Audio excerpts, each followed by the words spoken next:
On today's walk, we'll talk about comprehensible input and three things specifically: the formula, the facts, and the feelings that will help you maximize the efficiency of your English listening sessions.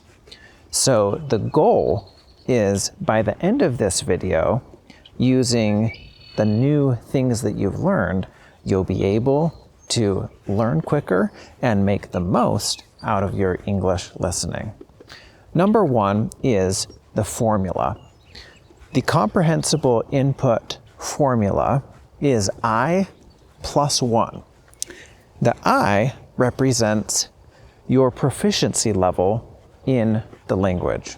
So whatever your proficiency level is, how good you are at English, and how much you understand, you take that proficiency level and then add one level of difficulty to that.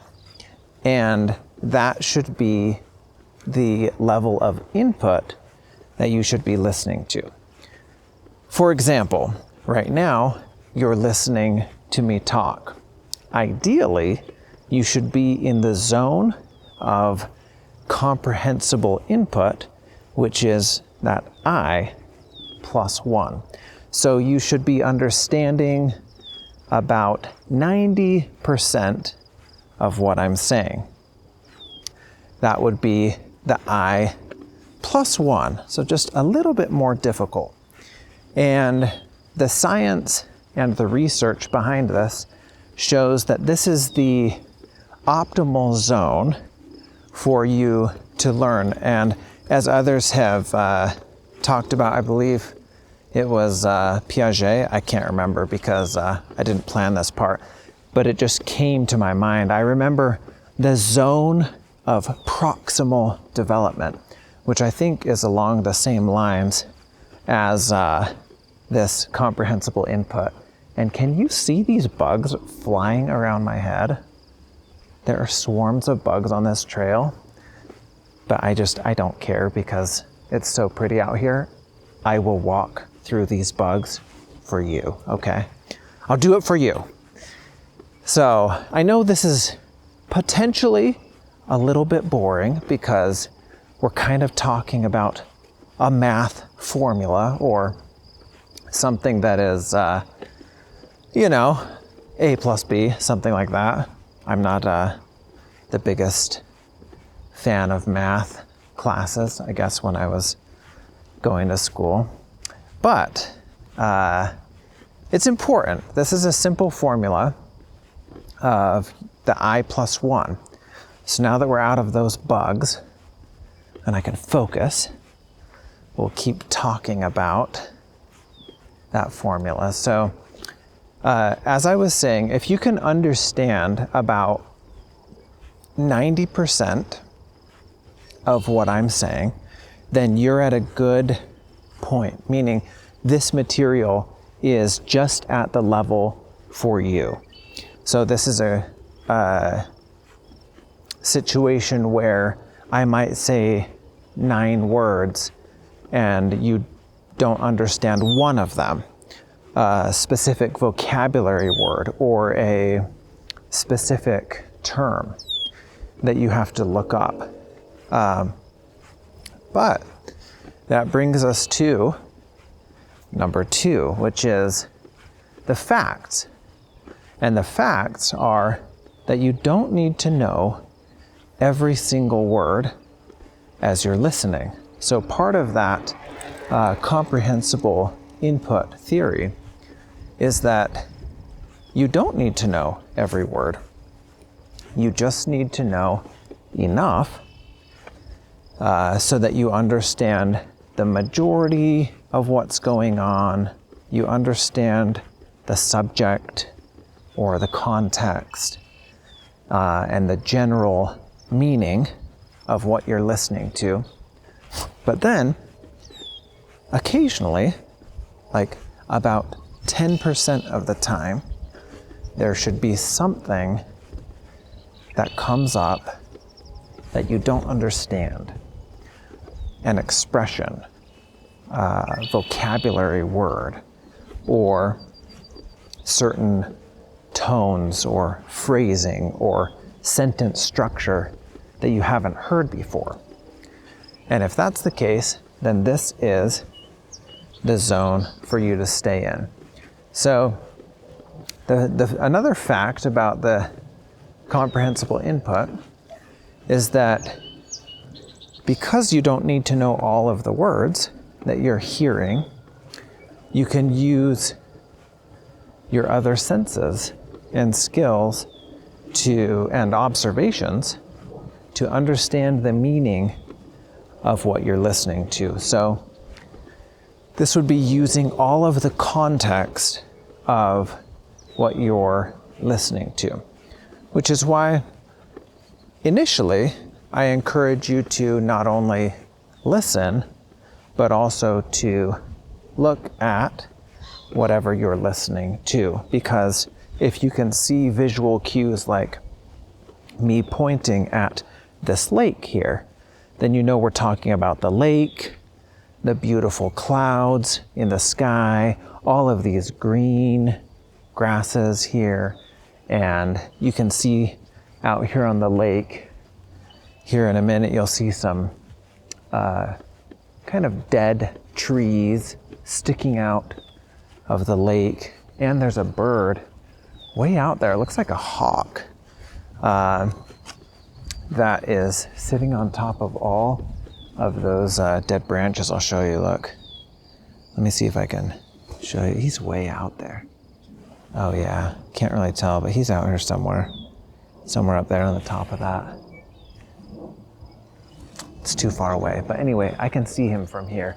Just a dark little blob on top of that dead tree branch. So that's an example of using the context, my gestures, the colors, the sounds of the environment to enhance your learning and to help you understand more of what you're listening to.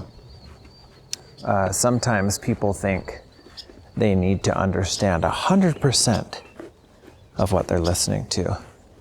Or others will say, you know, if you understand 95% of what you're listening to, that's just a waste. You're only learning just a little bit, only 5% of something that's new.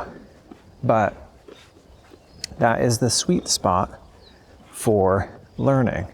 The facts, the data, the research show that if you understand the general context of what's going on in the conversation, and you understand most of the words, somewhere around 90%, then your brain will naturally gather and recognize and learn those new things that your brain hasn't quite learned yet. For example, today I was listening to a 20-minute Chinese conversation, and I was watching two people talk sitting next to each other, and I can't quite understand 90% yet, but I'm working my way up to that. And so if I don't understand something, then I will listen to it multiple times, maybe look up a few of those words in the conversation, and then play it back and listen to it over and over and over and over again. Because then guess what? After I've looked up a few words, and after I've listened to that same conversation 10 or 15 times, then that is comprehensible input to me, because now I really am closer to that 80 or 90% level, because I've listened to that specific conversation so many times. Now I'm familiar with it. And so what I noticed today as I was listening to that conversation, my mind started to focus on those vocabulary words that I didn't know. Those specific vocabulary words or phrases or expressions started to stand out to me. And then it made it so much easier to remember. And that brings us to the third point, which is the feeling. So we've talked about the formula. We've talked about some facts, how you don't need to know everything. Your mind will start to gather that information. And now we're going to talk about the feelings that will help you learn. How is that possible? Why does it matter what you feel when you're learning? Well, actually, it matters quite a bit. And it's finding that delicate balance between all of those facts, like I just talked about, and those feelings. It's like a sweet spot in the middle where you'll be able to learn the most. Let me explain. So, if you're in that zone of proximal development, or that comprehensible input, where your brain is receiving 90% of what you know, and maybe 10% of something new that you don't know, that also builds feelings. It creates feelings of confidence. It creates feelings of achievement. And it helps you feel like you're making progress that actually matters. Because learning a language is really difficult. And if you try to eat the whole elephant all at once, it can seem impossible. And if you have feelings of stress, anxiety, fear, all of those feelings are going to shut your brain down and make it even more difficult for you to learn the language.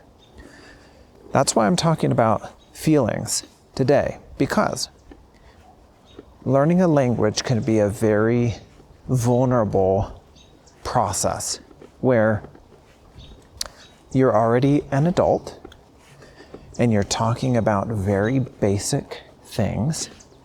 That's already potentially a little bit embarrassing. And then you make mistakes, and that is potentially embarrassing too. Because not only are you talking about something so basic, but you're also making mistakes and potentially looking like a fool or feeling that way. If you feel fear, you won't speak up. If you feel anxious or worried, your brain will shut off and you won't be able to learn that new information coming into your head. And if you're in front of other people and you feel very self-conscious and nervous, and you feel like other people might be judging you or thinking poorly of you, wow, that will really affect how you learn, because then your brain and all of your brain's energy will be focused on protecting yourself, keeping yourself safe, and doing all of those kind of natural flight or fight protective responses, instead of feeling very relaxed and in a very open state, which is where your mind needs to be if you're learning a language. So, my advice or my recommendation is to evaluate your feelings and determine whether or not you're feeling anxious or stressed or fearful about your English ability. And if you are, that's okay, because guess what? That's totally normal. I would say most people who are learning a new language feel inadequate. They feel worried about making mistakes, and they're very self-conscious about those things. That's okay. I'm encouraging you to be aware of that and stop it. Stop it, meaning, of course, it's okay to feel that way. I'm not telling you to stop feeling. I'm just saying, be aware of that and help yourself or tell yourself the positive things, like, I can do this. It's okay to make mistakes. It doesn't matter what other people think. I can keep going. I can keep learning. I can do this. I got this. And creating that safe space for yourself so that your mind is in a healthy, safe space for you to acquire the new language. If your brain is focused on the stress at work and at home, or if your brain is focused on what other people might think of you as you try to speak, what will they think? What will they say? If your mind is focused on that, then you won't have as much energy and mental capacity left over to really maximize your language learning. So, in my opinion, it's a combination of these three things: the formula, the facts, and your feelings. And if you mix those together like a magic potion, then get just the right proportion of each of those, then you are going to maximize your ability to learn. And each one of your English listening sessions will be that much more effective because you will know the formula, you know the facts, and you've put your mind and your body in a state of calm and relaxed. You've put yourself in a calm and relaxed state so that your mind and your body are ready to learn the new language and to really take advantage of every second that you're listening to English. Okay, we've reached the tunnel of trees, the darkest part of this walk, with trees that are towering above me at least 40 or 50 feet high, 40 or 50 feet tall. Maybe every video I'll just keep saying these are taller because they keep growing. They're 70, 80 foot tall trees. Who knows? They'll just get bigger every time. Look how big these trees are. Oh my. Guys, it is a beautiful, beautiful night tonight. Like I said, I'm wearing a coat because I get a little bit chilly out here. Sometimes it gets windy, but the temperature's actually quite nice. It's around 65 degrees Fahrenheit. And it feels so good. And if you haven't taken a deep breath yet today, that's just for you. Let's just stop for a second and take a deep breath together.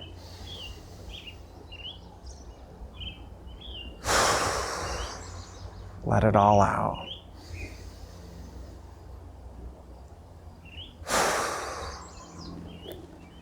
And just take those few moments for you. That helps. Can you feel that already? Can you feel that? Oh, there's a big difference. Just 2 deep breaths can really change how you feel. And like I was saying, it can put your mind and body in a safe space to help you learn English better.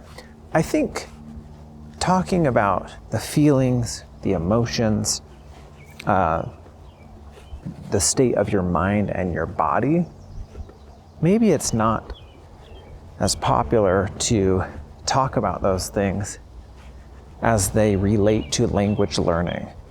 But I believe it's very important because, like I said, if you're feeling really stressed or worried or anxious about something or fearful of what other people think, then it's going to be really hard.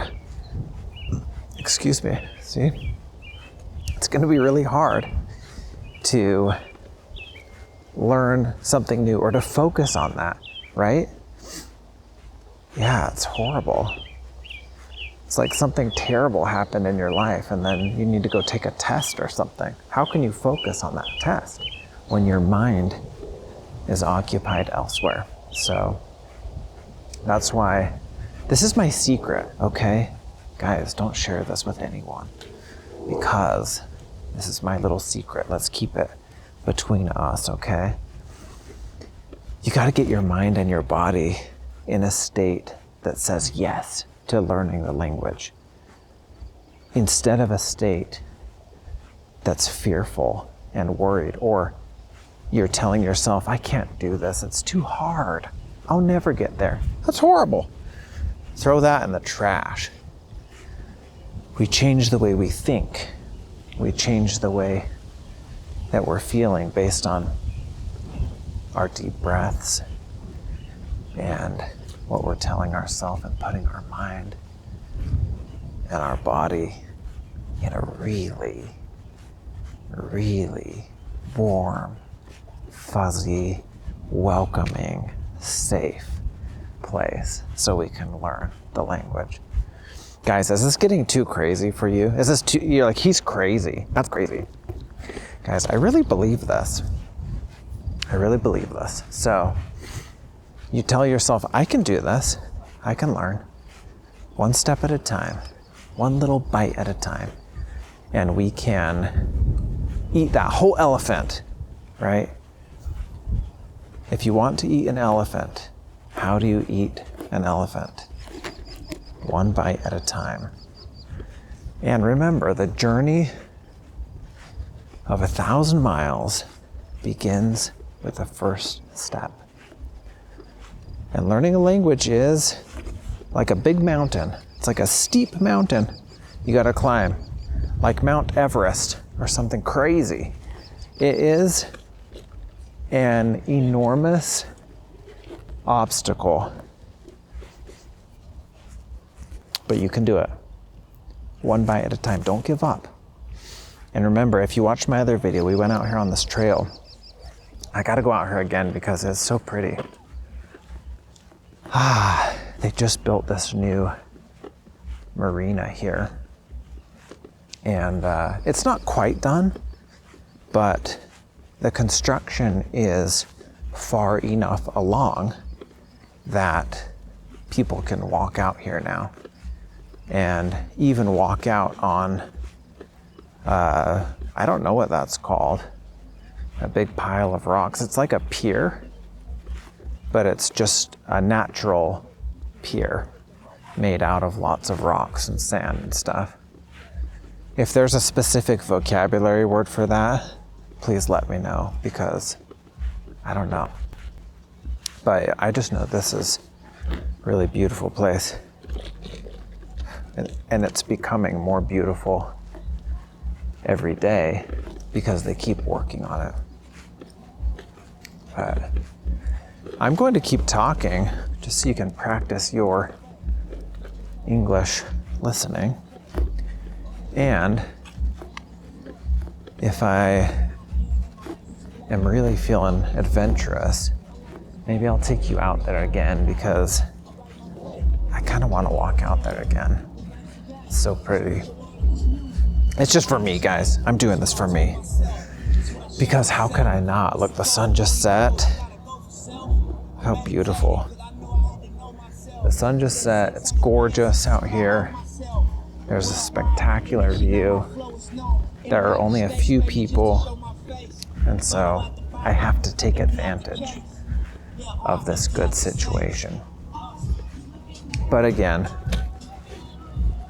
I hope now, after listening to this video with me and learning about the formula, the facts, and the feelings that are related to that comprehensible input, I hope that you are feeling good right now. And ask yourself, am I understanding more now than I was understanding a few minutes ago?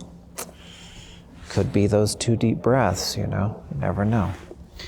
I'm just saying, those 2 deep breaths are important, okay? So, come with me now, and I am going to show you this beautiful, like I said, maybe pier. I don't really know what this is called. But it's this giant pathway of rocks that goes all the way out to this point right over here. Yeah. So I'm gonna walk you out there right now. Let's go.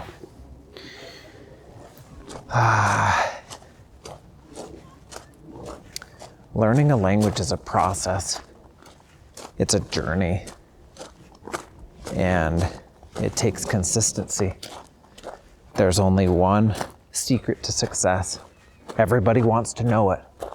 Everybody wants to know, how can I be successful? What's the secret to success? And there's only one secret. Consistency, just showing up, sticking with it. That's the big secret to success, is that consistency. So, if you only understood 70% of this video, then go back, listen to it again, pause the video at the parts that you didn't understand, learn those vocabulary words, and after that, you can get up to that 90% comprehension. And when you reach that point of 90% comprehension, then listen again. And that last 10% of vocabulary or expressions that you didn't understand, that will start to stand out to you. And you'll start to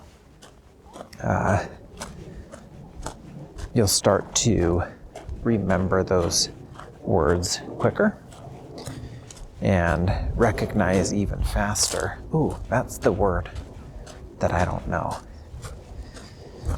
So, and then, let me tell you, that's pretty exciting when you get to that point, because then that goes back into the feelings category, where you're going to start to feel motivated, empowered, strong, capable, because you're understanding 90% of what I'm saying. And that's pretty awesome.